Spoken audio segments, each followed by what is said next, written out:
الحمد لله نحمده ونستعينه ونستغفره ونؤمن به ونتوكل عليه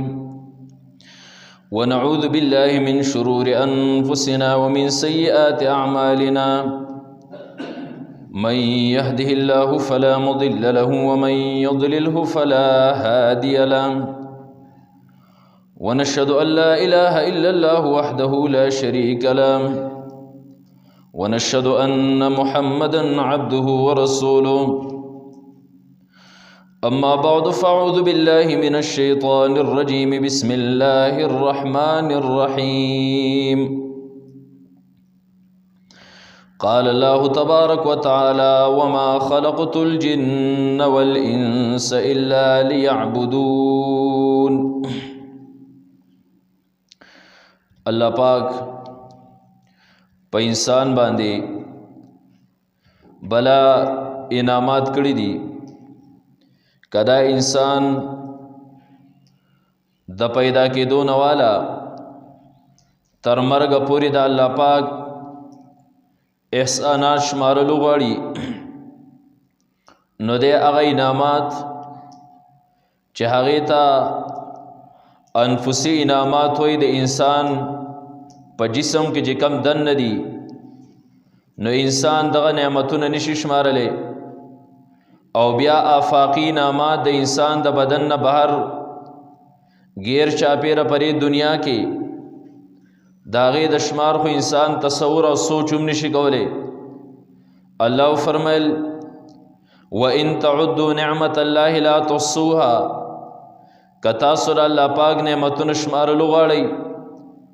نو تاسو یې نشئ شمارلی او بیا د تمام نعمتونو اصل الاصول کومه چې خلاصه او اصل نعمت دی په انسان باندې نو هغه یو نعمت دی چې هغه د انسان زندگی او ژوند دی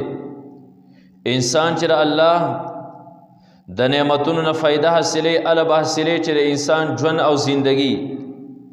د انسان د بدن نعمتونه مثلا سترګې دي ژبه ده غوږونه دي دماغ دی لاس و خپې دي د دې کې به تعالی تصرف کوي چې ستا زندگی که ستا زندگی نه وه او ژوند نه نو دا نعمتونه ته په استعمال کې نشي راوستی دغه شان د انسان د بدن نه خارجي د الله پاک کم انعامات دي آفاقي انعامات د دې نه به الله ته پیدا اخلي د هوا نه د اوبو نه د ځمکې نه د باران نه د دې تمامو اشیاو نه به الله پیدا اخلي چې کله ستا زندگی او ژوند دي نو د الله د تمام نعمتونو هغه اصل الاصول هغه زندگی را او د انسان چې دی نو دا ژوند دی او بیا دومره خبره ذهن کې یاره ساتل پکار دي چې د انسان ژوند دا یو ډېر اوږد ژوند دی اوږده زندگی ده زمونږ سوچ دا دی چې انسان زندگی دغه ده چې کله انسان پیدا شي او د انسان زندگی ختمیږي اله چې کله انسان مړ شي خو د انسان زندگی دومره نه ده امام غزالی رحمت الله علیه لیکي و انسان ازلی نه دی خو ابدي دی یو ازلی هغې ته ولی شي چې داسې وخت نه و چې داسې سپکې نه و یعنی په ماضی کې غیر متناهی زمانه ته ولی شي چې د هغې انتها نه او ابدي هغې ته ولی شي چې کم په مستقبل کې غیر متناهی زندگی چې دا په مستقبل کې ختمیږي نه دی ته ابدي وي نو امام غزالی رحمت الله علیه عجیبه خبرې لیکلې و انسان ازلی نه دی داسې نه و چې دا انسان د پخوا نه را روان دی دی خو پیدا شوی دی وروسته خدا انسان ابدی دی در انسان له چې او پیر الله زندگی ورکړه نو دا زندگی ختمیږي نه نو زمونږ ذهن ته خدا تصور راځي چې څنګه ختمیږي شپېته کال اتیا کال ختم شل انسان مړ شو بس زندگی ختمه شوه موږ وایو زندگی ختمه نه شوه بلکې دی انسان انتقال وکړو د یو حالت نه بل حالت ته دا انسان د یو حالت نه بل حالت ته کډه وړي خو د زندگی ختمیږي نه مثال په طور باندې الله د دې انسان اولنې مرحله دا په عالم ارواح کې پیدا کړه کله چې الله پاک حضرت آدم علیه السلام د خپل قدرت په لاسونو سره وجود ته راوستو نو روایتو کې راځي چې الله د خپل قدرت خی لاس د آدم علیه السلام په شا باندې راښکود، نو د هغې سره د آدم علیه السلام هغه بچي اولاد پیدا شول کم چې د قیامت د ورځې پورې به پیدا کېږي او نیکبخترې نیکان دي. بیا الله د خپل قدرت ګس لاس د آدم علیه السلام په ملا باندې راښکود، د دې سره د آدم علیه السلام هغه بچی چې د قیامت د ورځې پورې پیدا کی او دا بد خلق ته نو الله ته هغه راویستل، او بیا را دوانه قسمه خلق چې هغه نیکان دي او هغه خلق چې دا بدان دي، هغونه الله تعالی یو لوز واغس الستو بربکم ایز استاسو رب نیما، نو د ټولو ارواح ورته آواز وکړي بلا خدای پاک ته زمونږ ربي. نو د انسان زندگی د هغه ځای نه شروع شوې ده، یوازې دا نه چې د انسان دنیا کې پیدا شو نو د زندگی شروع شو، انسان د دنیا نه رخصت شو مړ شو نو زندگی ختم شو. نه انسان دا ازلی نه خو ابدی دی، د انسان زندگی د هغه وخت نه شروع شو، صرف دا انسان نقل مکانی کوي خدای چې کم دی نو ختمیږي نه. بیا د عالم ارواح نه د نقل مکانی وکړه دی را پلار ملا ته منتقل شو، او د هغه ځای نه د انسان نقل مکانی وکړه د مور خیټه او رحم ته داخل شو، بیا د هغه ځای نه د نقل مکانی وکړه دنیا ته راغی، د دنیا مخ ته د دنیا مخ په منګه داسې وایو چې دا د انسان د زندګۍ یوه حصه ده، د انسان مکمل زندگی نه ده چې دی پیدا شو 80 کاله پس او 1 کاله پس دی مړ شو، د مکمل زندگی دا ده. موږ به وایو چې دا زندگی دا خو له کومه حصه هم نه ده، کروړو حصو سره چې یوه حصه کې نو هغه هم نه ده. نه دی انسان نقل مکانی د یو ځای نه بل ځای ته، د بل ځای نه بل ځای ته، د بل ځای نه بل ځای ته د دنیا ته راغی، او پرې دنیا باندې د انسان زندگی بسر کوله. د هغې نه پس د انسان نقل مکانی وکړه لاړ برزخ ته، برزخ ته دی ورغی، برزخ کې به دی څه زندگی بسر کوي، او هلته کې به دی د یوې زمانې پورې اوسیږي، او بیا به د هغه ځای نه دی نقل مکانی کوي محشر ته. محشر کې به دی اوسیږي بیا چې هغه ځای یو ورځ دا مختلف قرآن کې مختلف الفاظ راغلي دي، 1000 کاله 50,000 کاله، او بیا چې هلته نقل مکانی وکړه نو د دې انسان زندگی په هغه ځای هم نه ختمیږي، بلکې دا انسان به د هغې نه اخوا بیا نقل مکانی کوي، یا به جنت ته ځي او یا به دوزخ ته ځي. بیا په دغه جنت کې به دا انسان ورځ ته ورځ نقل مکانی کوي په اعتبار د درجې سره، یوې درجې نه به دی بلې درجې ته، د بلې نه بلې درجې ته روزانه به الله تعالی دله نوې نوې نعمتونه ورکوي. نو هلته کې به بیا د یو درجې نه بلې درجې ته نقل مکانی او انتقال د یو حالت نه بل حالت ته وي. د دې ځای نه موږ ته پته ولګېده چې د انسان زندگی د الله په نعمتونو کې لوی نعمت دی، خو د انسان زندگی دا اگر که ازلی نه ده خو ابدي خامخا ده. دا انسان یوازې دنیا ته راتلو سره او د دنیا نه په رخصت سره دا د انسان زندگی نه ده، بلکې دا خو د اوږدې زندګۍ نه یو معمولی غونته کې جز دی، یو ذره غونته کې جز دی چې د انسان دا زندگی په دنیا کې تیره شي. او بیا دا خبره چې کله زموږ ذهن ته راله وس دې خبرې له راشئ چې د انسان زندگی څومره لامحدود ده، اوږده ده، د دې انسان د تخلیق هغه مقصد به هم داسې لامحدود او د انسان د تخلیق مقصد به هم دومره اعلی. وس انسان د تخلیق مقصد چې دی نو دا څه شی دی؟ د دې انسان د دې زندګۍ به یو نصب العیني یو مقصد به انسان به را سوچ کوي چې دنیا ته زه راغلی څه شی لیما، زمانه پرې دنیا کې څه مطلوب دي چې زه هغه کار وکړم، او زما رجع بیا کم ځای ته کېږي. یو ماشوم دی دی مدرسې ته یا سکول ته ځي، د ده نه څه امور مطلوبي څه کارونه د نه طلب کېږي، او بیا چې هغه کارونه د نه طلب شي نو بیا د یو امتحاني دی، هغه امتحان کې دی بیا به پاس کېږي او یا به فیل کېږي. همدغه شان انسان به را سوچ کوي چې دنیا کې خو هېڅ څیز بې مقصده نه دی، د هر څیز د ژوند او د زندګۍ یو نصب العین دی، ځکه چې بې مقصده زندګي دا که په دنیا کې تیری نو مجنون او لیونی تیری. د لیوني د زندګۍ هېڅ مقصد هم نه، کله یو خوا منډې کله بل خوا منډې، د ده د زندګۍ نه چاته فایدې او نه چاته نقصاني. خو کم یو انسان چې مجنون نه لیونی نه نو د ده د زندګۍ به څه مقصد او نصب العیني. و د انسان زندگی خو منګه وی چې دا محدود نه ده، دا لامحدود ده، د یو خاص حد نه ده مقرر. دا د هغې ځای چې شروع شوي د عالم ارواح د آدم علیه السلام د ملانا او د پشت نه چې دا انسان کله راوتی دی نو دی اوس ختمیږي نه، د ده زندګي ختمیږي نه، دا به جنت ته ورسي او بیا به هلته کې هم ابدني همیشه دپاره وي. نو داسې د دې انسان د دې زندګۍ مقصد هم اعلی پکار دی، مقصد یې اعلی پکار دی. ځکه چې یو انسان لاړ شي، مثال په طور باندې د سعودي عرب نه تا د ټلیفون وشو چې ویزه ځان له ویزه درله او پاسپورټ تیار کړل ته او کمپني ده او کارخانه ده، دې کې ستا ضرورت دی، دې له به موږ تا راغواړو. اوس دې انسان لاړ د ځان له پاسپورټ هم تیار کړه، د انسان له د هغه سعودي نه یا د دوبۍ نه ویزه هم راله،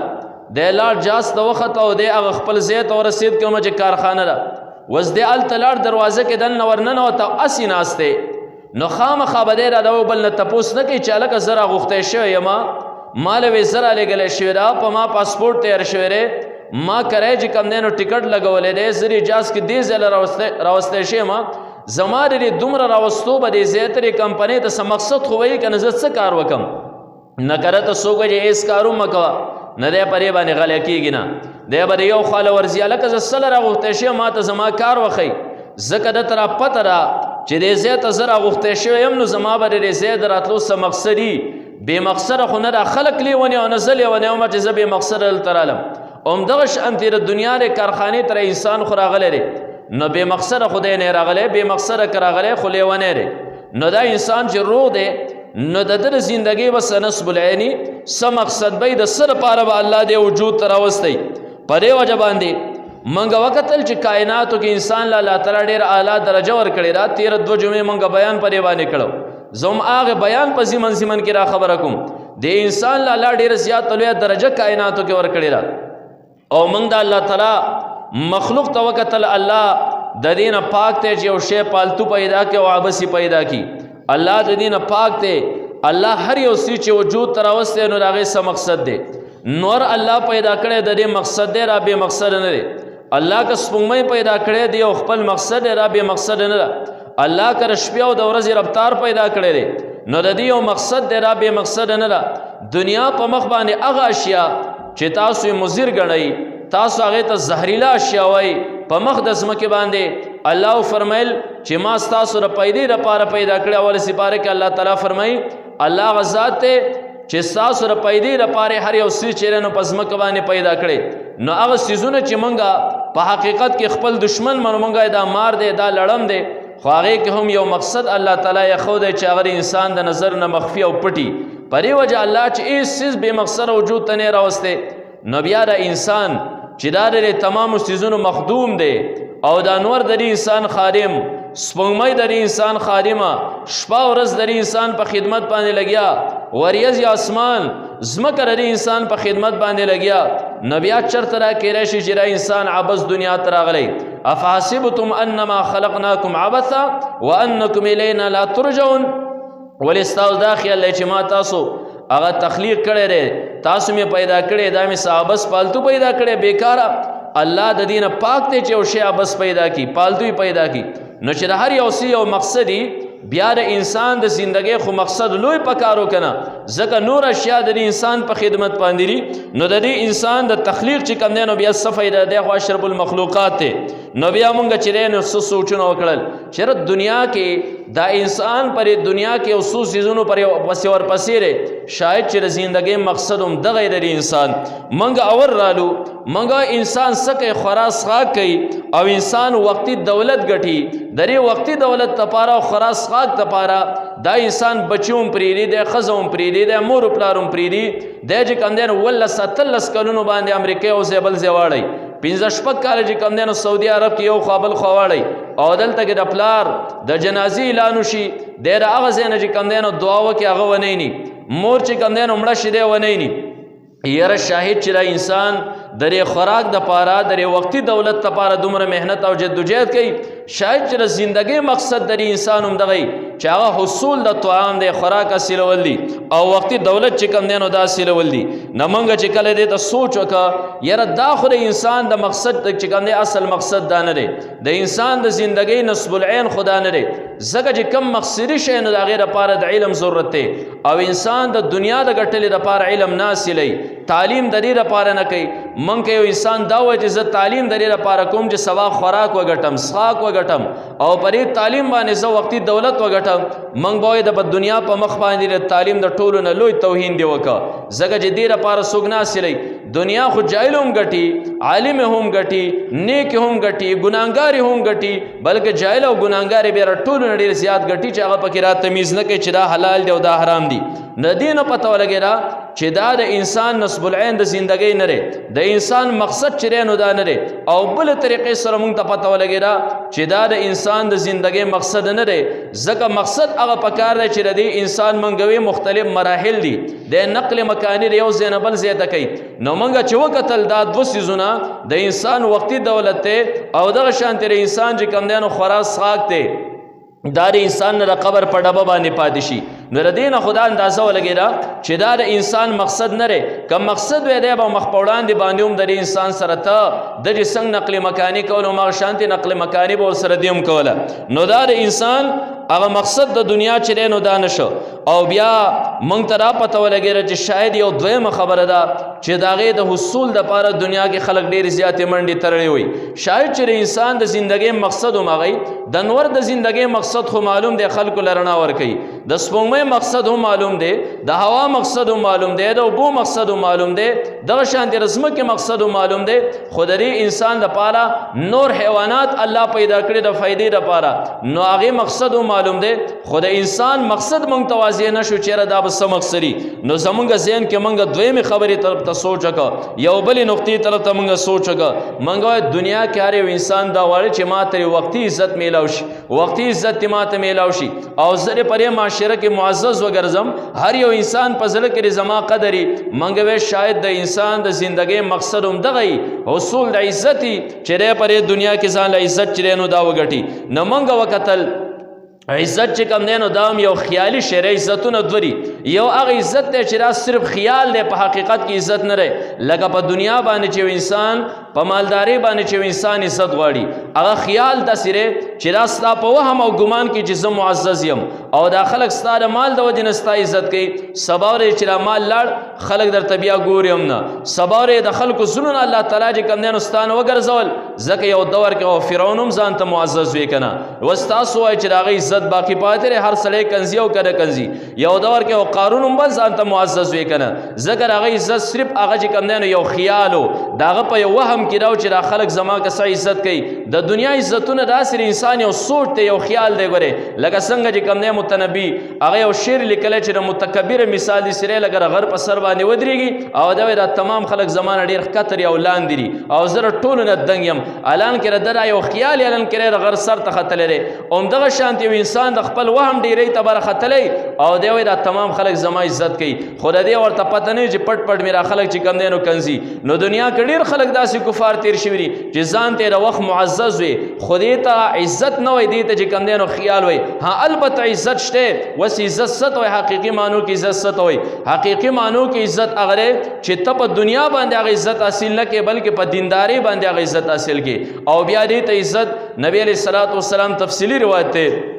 چې نبی علیه الصلاۃ والسلام فرمایل چې الله په مخ د ځمکې باندې یو انسان سره عزت د یو انسان سره محبت شروع کی نو الله پاک جبرائیل علیه الصلاۃ والسلام ته فرمای جبرائیل پلانې ځمکه باندې پلانې خطې باندې زماره او کس سره پلانې سره محبت ته تم ور سره محبت کوا نو جبرائیل علیه الصلاۃ والسلام بر په اسمان کې اعلان وکي اے اسمان پرشتو ر پلانې سره د الله عزت محبت ته تاسو مر سره محبت ساتي هغه اسمان و اسمان پرشته بیا شپږم تر کو شال ته اعلان وشي هغه خطر کو شي پنځم اسمان ته هغه سلورم ته دریم ته دویم ته اول ته دا اول اسمان پرشتي پزمک باندې اعلان وکي چې د اسمک اتقیا او اولیاء اے علماء درې پلانې کسر د الله محبت ته تاسو سره محبت کوي او بیا رو رو چې کندنو حشرات الارض د اسمک زنده سر چې کندنو دغه کسر محبت شروع کی نو که په اعتبار د دین سره نو دا بیا عزت ته که په اعتبار د دنیا سره نو دا بیا خیال دی دا بیا وهم دی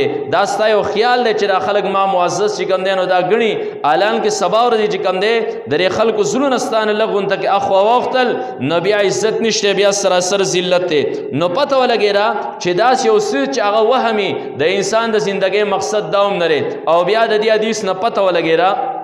چې مونږ به څنګه معلومو چې دنیا کې دا عزت ته او کرا ذلت ته را وهم دی. نو مونږ تر دې وګد حدیث نه په خپل باندې معلومه شو چې هغه عزت چې د لپاس نه را رواني. ما وی چې الله تعالی جبرائیل علیه السلام ته د پلانی کا سره د الله محبت ته هغه وم اسمان کې شپږم کې پنځم کې سلورم دریم دویم اول او بیا د اسمان پرشته علما او ته اولیاء او ته اتقیا او ته نیکانو خلکو ته تاسو سره محبت ساتي پرې وجبانه چې کم دی. نو مونږ ته داس یو ترازو میلاو شه چې پاغه باندې مونږ تلو چې دا انسان وهم دی او کدا د انسان عزت ته معزز انسان کم دی او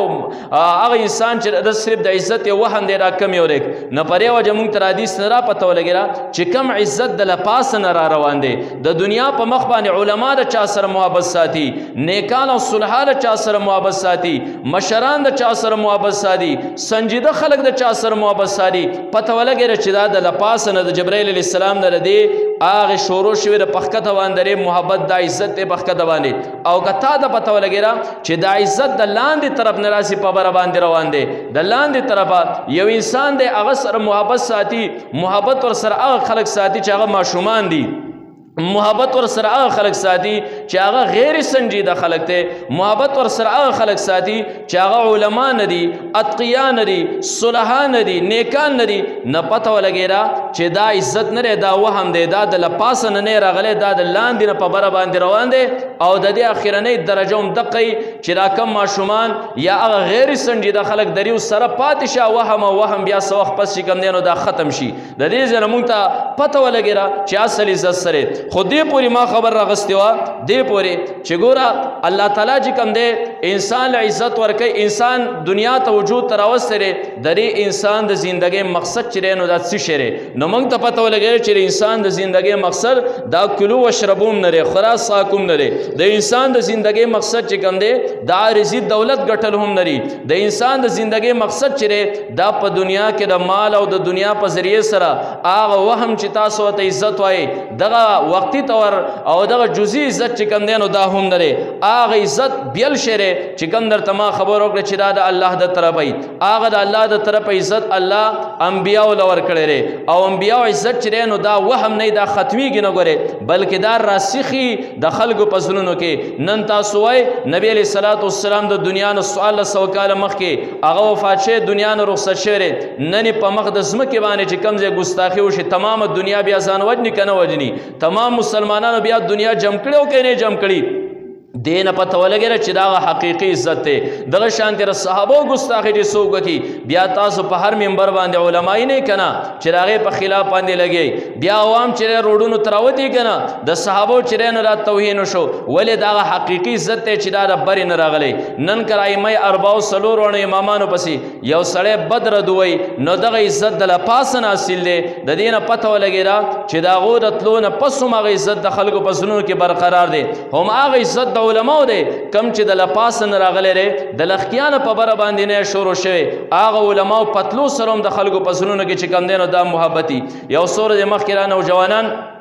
دیو ته پتره چار سره پزمکه باندې یو بدبخت چې کم دی هغه زموږ د استاد مرحوم شیخ سیم الحق شهید رحمت الله علیه چې کم دی په سال پازو کې ګستاخی وکړه او چې کله ګستاخی وکړه بیا الفاظو کې دام وي چې نن سوا ایس یو پختن دان غواړي چې ماته شیخ سیم الحق شهید رحمت الله علیه په شان دي مرګ میلاو شي او بیا دغه نه پس د دنیا د ګډ ګډ نه چې باغ باندې کم لعنتونه رالل نما بیګا سوچ کوم مای ک سپیل او سړی جب ورکی نو را سپې بوج شکر دی خدای چې سپېری پیدا کړم خو چې راس انسان دی نه پیدا کړي چې د دنیا د هر ګټ نه په ما باندې لعنتونه شروع دي. نو دا د علماء هغه حقيقي عزت ته چې دا د لپاس نه روان دي داغو د وفات نو ورستم خلک چې کم دي نو داغو بیا عزت کوي. نو د انسان د دنیا تر راتلو د زندگی مقصد دا نه خراساک نه چې کم دی نو عارضی طور باندې عزت او نه چې کم دی نو دنیا هغه عارضی دولت دی. اوس مونږ دا سوچ کوو چې ربا د هر یو شی دنیا ته دراتلو مقصد خو واضح دی. د دې انسان د دنیا دراتلو مقصد سره دا انسان پر دنیا کې سو کی رب د خپل مقصد وخیا چې د دنیا د قیمتي زندگی داسې پالتو چې نو دا تیر نشي. نو انسان سوچ کو خو د انسان سوچ محدود دی، د دې یو حد معلوم دی، یو حد معین دی او د دې انسان هغه مقصد لا محدود دی داغه حد نه معلوم نو لا محدود شی چې کم دی نو دا یو محدود شی څنګه تصور کولی شي د دې لپاره موږ ته لار هم هغه ذات ښیي کم ذات چې په خپله باندې لا محدود دی چې هغه د دې انسان خالق دی موږ خالق طرف ته متوجه شي ربا هر یو څه تا چې کم دی نو دا بې مقصده نه پیدا کړی د هغې یو خپل مقصد دی زما د دې ژوند مقصد سره الله په قرآن کې چې کم دی نو د هغې مقصد وضاحت موږ ته وکړه الله فرمیل انسان وما خلقت الجن والانس الا ليعبدون ما که پیدا کړی د انسان او پیره د ما د مقصد د پاره پیدا کړی د الا ليعبدون مگر چې د الله عبادت وکي د دې ځنه موږ ته پته ولګیرا چې زموږ دنیا ته راتلل د دې مقصد کرے نو مقصد صرف او صرف د الله پاک چې نو دا عبادت ته وس موږ ته د دې ځنه پته ولګیرا ک انسان په غیر د عبادت د خپل ژوندۍ بسر کوي تیری نه د انسان د خپل ژوندۍ مقصد نه پیژندلې د مقصد ما غره مارتوي چې د یو وخت شو کارخانه ته د وېزو مکړه د ټیکټو ملګاو د کورم پرې خور اول ته کې اسیناس تیرې را تپوس نه گئی چې زره کارخانه تر سره پر را لګل شیما ما ته زما کار وخی چې ز پرې کې خپل ډیوټي وکم هغه خپل کار وکم نن مونږ ته پته ولګیرا چې دنیا ته دراتلو مقصد زمونږه هغه الله پاک عبادت ته عبادت کی زندگی چې کم دینو دا بسر کول دي او د الله تعالی په عبادت کې چیرې نو خپل ژوندۍ را تیرول دي وس اخوا عبادت منګ نه پیژنو چې عبادت وای ستا آیا د دنیا د کور نه منګ کډه وکړو د جمعات کې منګ شپه ورځ پریو زدا د الله عبادت د الله عبادت چې کم دینو دا سشره نو دا خبر ذهن کې یاد او ملحوظه ساتي تاسو د دنیا په هر یو ګټ کې د یو ملک یو ګټ تور شي نو ال تر حکومت ذمہواری دی چې ستاره کور نه اغزه ته لار استلی را تکر دې زنه کراچۍ ته کراچۍ نو مستا کور ته راغلی را تک کشمیر تزید اغه زینوم لار راغلی را تک چرته چترال تلاشي د اغه زینوم یو لار راغلی را او کته دی خو علاقو طرف ته باجوړ طرف ته ورشي مومند سیټ ته ورشي نو د اغه سیټوم ته کراچۍ ته نه تاویږي چې یو ډره نه چترال سره کراچۍ ته چیر د اغه زینو سواد تراشم بلکې د هر زین لار داسې حکومت را استلی چې خپل منزل مقصود ته پرې باندې ورورسي هم الله تعالی ایس یو انسان چې نو داسې نا امید نه پرې خو دی دنیا کې مختلف قسمه خلق ته مالدار دی دغه شانت غریب دی دا شانت په صحت باندې دی روغ دی دغه شانت یو انسان مفلوج دی دغه شانت چې کم دی دنیا کې مختلف طبقات تیر خلکو الله د هر طبقې نه چې کم دی نو یو لار جنت ته استلی را دا نه چې تب خامخه مالداریږي نو بیا به ال جنت ګټي یا به غریب کېږي نو ال به جنت ګټي یا به په صحت باندې جوړي نو ال به جنت ګټي یا به تم معذور نو بیا به ال ته جنت ګټي الله دې انسان ته جنت ته د هر طرفه د معذور له طرفه هم لار استلی دا سره صحتمند له طرفه هم لار استلی الله چې کم دی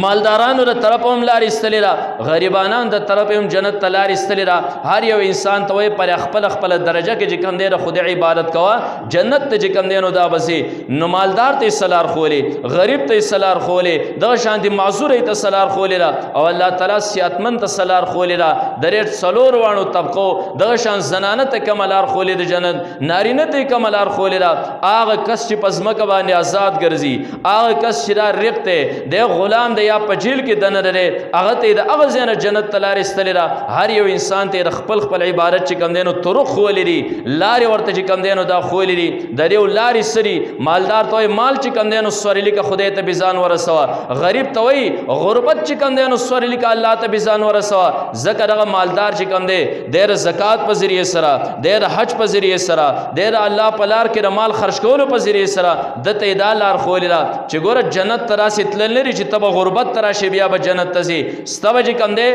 خپل مقصود عبارت چې موز دی روزه حج دی دا غیر نالو به د مال د ځان د پاره سورلی کې جنت ترازا او غریب چې کم دی نو بیا سوچ وکړي چې زه خو بیا غر کېم زما سره خو نه زکات شته نه خو زما د حج وسرسي نه زما د سرسایه وسرسي نه مې د قرباني وسرسي زه بیا جنت ته څنګه ځم هغه ته غربت بهترین سورلی می تعالی د غربت د کور را استل د جنت ته ترسي غریب تا تر پته نه چې توم چې کم دی نو 15 مموس کوا ته چې کم دینو روجې نسا د خپل وس مطابق چې کم دینو ښه عمل کوا ستاره غربت د مالدار د مال نه بهترین سورلی را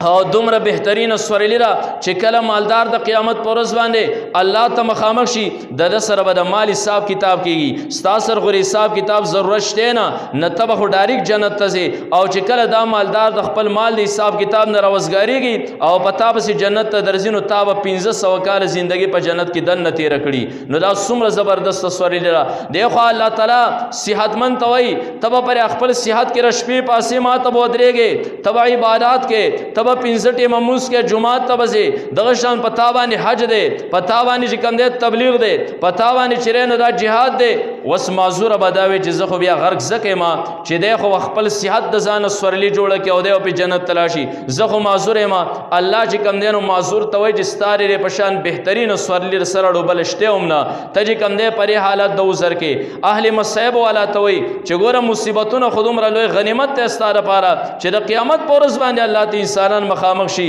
او دنیا کې د راحت زندگی تیر کړي هغه اهل مصائب بداوي خدای پاک په دنیا کې بر یو ظالم په ما مسلط کړو چې په قنچي سره زماره غوخي کټ کوله او په غیبه ما صبر کوله نه مال بر دغه مصیبت زره په شانتینن اجر را کړو زګه چې قیامت پر ورځ باندې به کس اعتراض وکي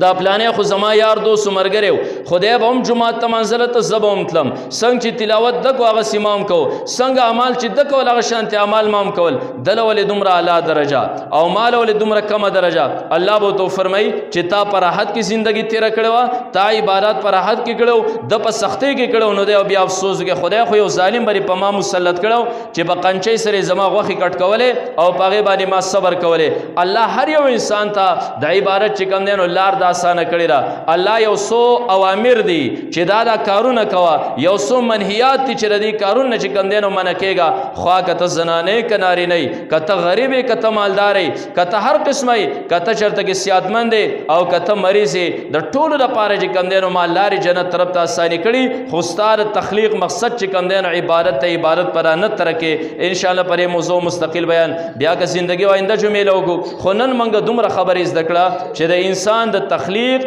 او د پیدا کېدو مقصد دنیا تراتل دار انسان چې کم دینو خدای پاک لر عبادت کول الله تعالی ری زموږ زندگی په خپل عبادت کې بسر کې واخر دعوانا الحمدلله